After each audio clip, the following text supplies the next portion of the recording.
కామయ్య ఎవరూ లేని ఒంటరిగాడు. చిన్నతనమంతా వాడు ఊళ్ళో వాళ్లకు ఈ పని ఆ పని చేసి పెడుతూ, వాళ్ళు పెట్టినది తింటూ, ఎవరి పంచనో పడుకుంటూ గడిపాడు. వాడికి పెళ్ళిడొచ్చింది. పెళ్లి చేసుకుని ఒక ఇంటివాడు కావాలని బుద్ధి పుట్టింది. రంగయ్య మామ కూతురు బాగుంటుంది, ఆ పిల్లను పెళ్లి చేసుకుందామనుకున్నాడు కామయ్య. వాడు సరాసరి రంగయ్య మామ దగ్గరకు వెళ్ళి, మామా, నీ కూతుర్ని నాకిచ్చి పెళ్లి చేయి, ఒక ఇంటివాణ్ణి అవుతాను అన్నాడు. తాడు బొంగరము లేనివాడికి పిల్లనియ్యను, చేతనైతే 100 రూపాయలు ఓలిచ్చి నా కూతుర్ని తీసుకుపో అన్నాడు రంగయ్య మామ. కొండల అవతల బోల్డెంత కూలి ఇస్తారు, 1 ఏడాదిలో 100 రూపాయలు సంపాదిస్తా అన్నాడు కామయ్య. అయితే సరిగా 1 సంవత్సరం గడువిస్తా, 100 రూపాయలతో తిరిగిరా అన్నాడు రంగయ్య మామ. ఆ రోజే బయలుదేరి కామయ్య కొండల అవతలికి వెళ్ళాడు. అక్కడ కూలి బాగా దొరుకుతుంది. సంవత్సరంలో 100 రూపాయలు మిగల్చడం కండగల వాడికి ఏమంత కష్టం కాదు.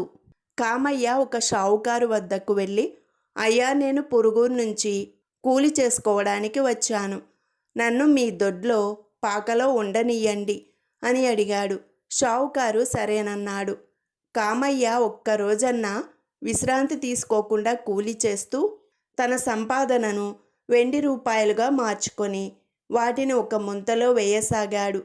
ప్రతి రాత్రి వాడు నిద్రపోయే ముందు ముంతను చేతుల్లో పట్టుకొని పైకి కిందకి ఊపి అందులో ఎన్ని రూపాయలు చేరాయో గుర్తు తెచ్చుకొని ఇంకా ఎన్ని వేయాలో గుణించుకొని ఆ తర్వాత రంగయ్య మామ కూతుర్ని పెళ్లాడటం గురించి కలలు కంటూ నిద్రపోయేవాడు. సంవత్సరం పూర్తి కావచ్చింది. ముంతలో 100 వెండి రూపాయలు చేరాయి. కామయ్య తనకు పాక ఇచ్చిన షావుకారు వద్దకు వెళ్ళి, అయ్యా, నేను మా ఊరికి తిరిగిపోతున్నాను, సెలవిప్పించండి అన్నాడు. ఏమాత్రం సంపాదించావు? మా ఊరు వచ్చిన కూలి వాళ్ళు కుబేర్లవుతారులే అన్నాడు షావుకారు. కామయ్య తన మూటలో నుంచి ముంత పైకి తీసి, ఎంతలేండి, 100 రూపాయలు అన్నాడు. షావుకారుకు ముంతలో ఉన్న డబ్బు మాట వినగానే దురాశ పుట్టింది. ఆయన కామయ్యతో, కామయ్య, నువ్వింత పని చేస్తావా?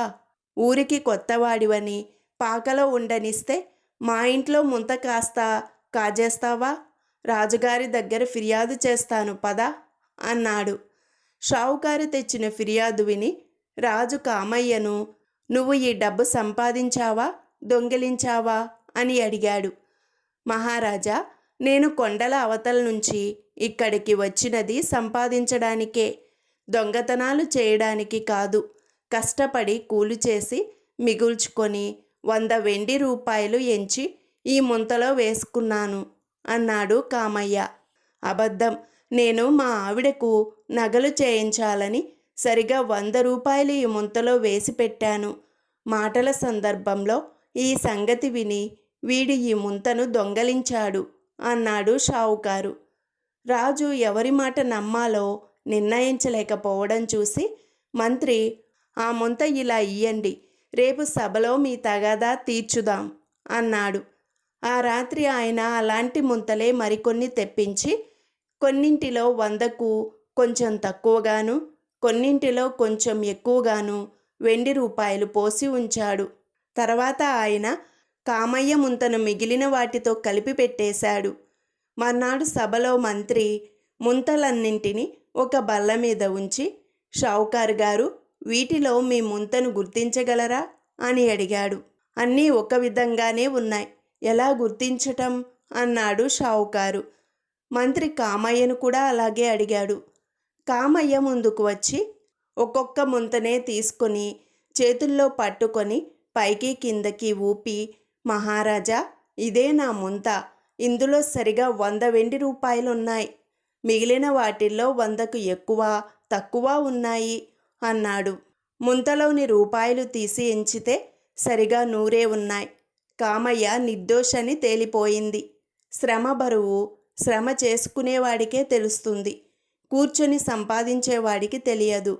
రాజుగారు షావుకారు చేత కామయ్యకు 200 రూపాయలు పరిహారంగా ఇప్పించాడు.